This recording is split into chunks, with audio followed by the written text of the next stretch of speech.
রক্ত বের হবে, পুষ বের হবে, সে হাত, মুখ, মাথা, পা তুলে পাক হয়ে যাবে। সুবহানাল্লাহ।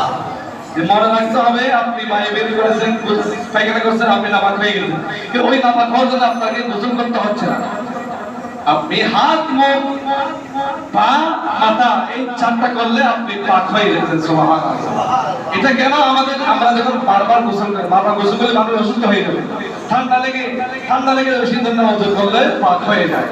তো আবার অনেক সময় দেখা যায় তরল ধাতু বের হলে, মানে স্ত্রী সহবাস করার পরে যে ধাতু বের হয়, ওইটা বের হলে আবার গোসল করতে হয়। আর আল্লাহ এটাও সহজ করে দিয়েছে, মানে এই মানুষ তো স্ত্রী সহবাস তো সবসময় করবে না, মাসে একবার, 15 দিন একবার বা সপ্তাহে একবার, এটা তো মাঝে মধ্যে হয়, সেজন্য এটার জন্য গোসল করতে হয়। সুবহানাল্লাহ। এটা যেহেতু মাঝে মধ্যে হয়, এটার জন্য গোসল করতে হয়। আর পায়খানা, প্রস্রাব, রক্ত, এগুলো তো মিনিটে বের হতে পারে, বা 2 মিনিট পরে, এই জন্য এটার জন্য গোসল করতে হয়, এটা গোসল করতে হয়। সুবহানাল্লাহ। এটা একটা উত্তর দিল ওই হিন্দুকে, এটা একটা উত্তর দিল। দ্বিতীয় আরেকটা উত্তর দিল সে, আল্লাহর ওলি, সে আরেকটা উত্তর দিল আরো সহজ করে। সে বলছে, এই হিন্দু ভাই শোনো, আল্লাহ তাআলা, আমরা যখন কোনো খাবার রেডি করি, আপনি তরকারি রেডি করবেন, ভাত রান্না করবেন, বা যে কোনো একটা খাবার রেডি করতে গেলে খাবার আনতে যেতে হয় কি দিয়ে? পা দিয়ে হেঁটে যেতে হয় না? হয় কি হয় না বলেন? আপনি যখন খাবার খাবেন, বাজারে যেতে হবে পা দিয়ে হেঁটে। আর খাবারটা যখন নিবেন, কি দিয়ে নিতে হয়? হাত দিয়ে। বলে না, কি দিয়ে নিতে হয়? হাত দিয়ে। আবার যখন খাবারটা রান্না করবেন, কিভাবে রান্না করলে মজা হবে, কোন মশলা দিয়ে রান্না করলে মজা হবে, কোন উপায়ে রান্না করলে মজা হবে, এটা কি দিয়ে আপনি খেয়াল করে? ব্রেন দিয়ে। কি দিয়ে? ব্রেনটা কোথায়? মাথায়। কোথায় বলেন? মাথার পিছনে। মাথার পিছনে ব্রেনটা। তাহলে আপনি খাবারের জন্য পায়ে হেঁটে গেলেন, আবার খাবারটা ধরলেন হাত দিয়ে, খাবারটা কিভাবে রান্না করবেন, মজা হবে, কিভাবে করলে হবে, এটা ব্রেন দিয়ে আপনি চেষ্টা করেছেন কিভাবে রান্না করতে হয়। আবার সেই খাবারটা খাবেন কোন দিক দিয়ে? মুখ দিয়ে। বলে না, কোন দিক দিয়ে? আচ্ছা, পা দিয়ে গেলেন, হাত দিয়ে ধরলেন, ব্রেন দিয়ে আপনি রান্না করলেন, মুখ দিয়ে খাইলেন। এই 4টা জিনিস দিয়ে খাওয়ার পরে আপনার পেটের ভিতরে যে খাবারটা ঢুকেছে, এই খাবারটা আমার পিছন দিয়ে বের হচ্ছে। এই খাবারটা আমি খেলাম, আমার যে বায়ু বের হয় এটা খাবার থেকে। কিসের থেকে? আমার যে পায়খানা হয় এটা খাবারের থেকে, আমার রক্ত বের হয় খাবারের থেকে, আমার পুষ বের হয় খাবারের থেকে।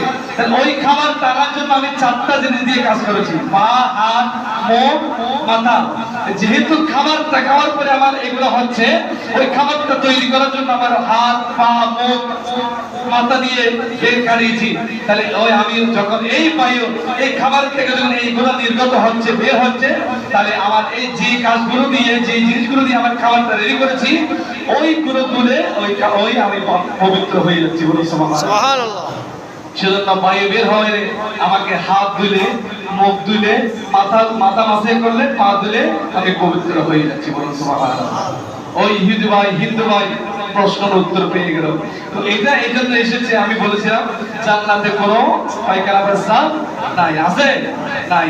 জান্নাতে আপনি খাবেন, আপনার একটা মুখ দিয়ে একটা ডেকু বের হবে। কি বের হবে?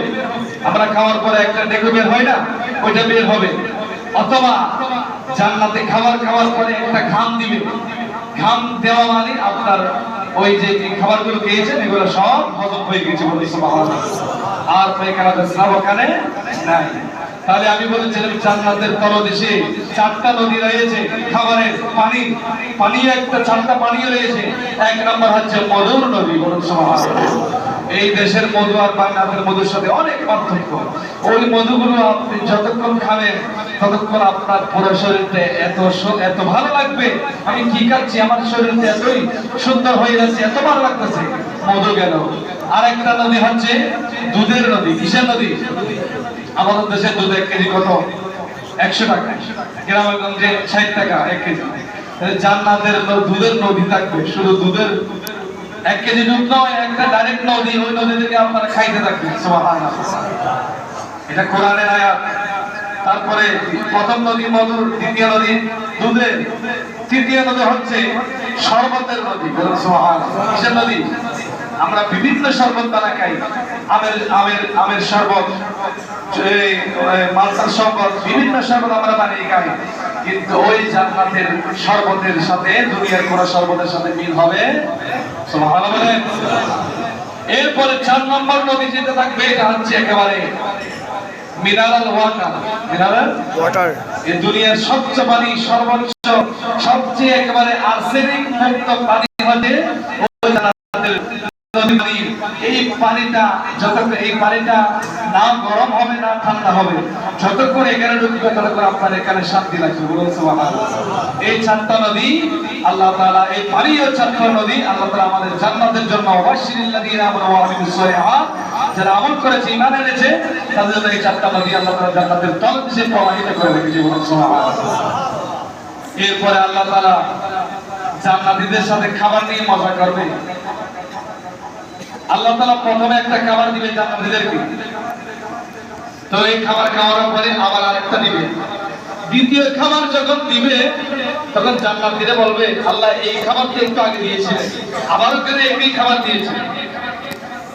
তো আল্লাহ বলবে